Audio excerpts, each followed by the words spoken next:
की फ्लाइट में तकनीकी खराबी पाई गई है। तकनीकी खराबी के कारण फ्लाइट रद्द कर दी गई। अहमदाबाद से लंदन फ्लाइट जाने वाली थी जिसे रद्द कर दी गई है। सूत्रों के हवाले से ये बड़ी जानकारी।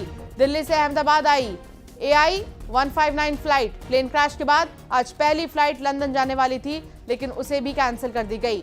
एक बड़ी जानकारी आपको यह भी दे दें कि AI 171 बोइंग 787 विमान जो कि अहमदाबाद में क्रैश हो गई थी 12 जून को जो क्रैश हुई थी, वो भी दिल्ली से अहमदाबाद आई थी। सुबह 7:30 बजे दिल्ली से रवाना हुई थी, फिर अहमदाबाद पहुंची थी। अहमदाबाद से 1:38 पर जो है फ्लाइट को रवाना होना था लंदन के लिए, लेकिन इस बीच 1:40 पर ही प्लेन क्रैश हो गया और उसके बाद 241 लोगों की जान इसमें चली गई थी।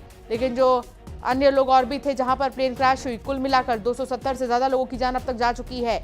फिलहाल आपको इस पूरे मामले में बता दें कि एक बार फिर से अहमदाबाद से एयर इंडिया की जो फ्लाइट है वो तकनीकी खराबी की वजह से आज कैंसिल हो गई और इस फ्लाइट को भी अहमदाबाद से लंदन जाना था।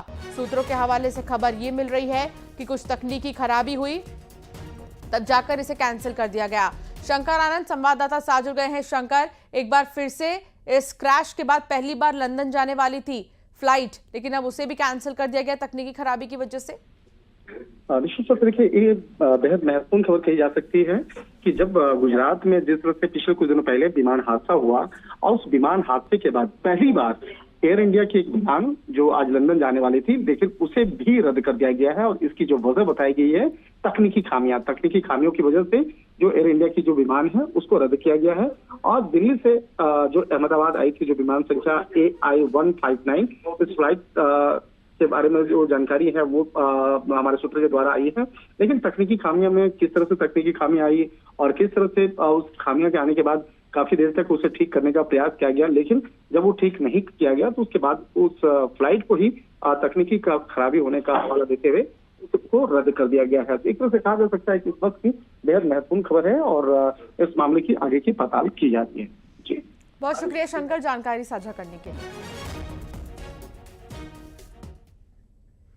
वो इश्क ही क्या जो हद से ना गुजरे, क्या यही फलसफा था साइको किलर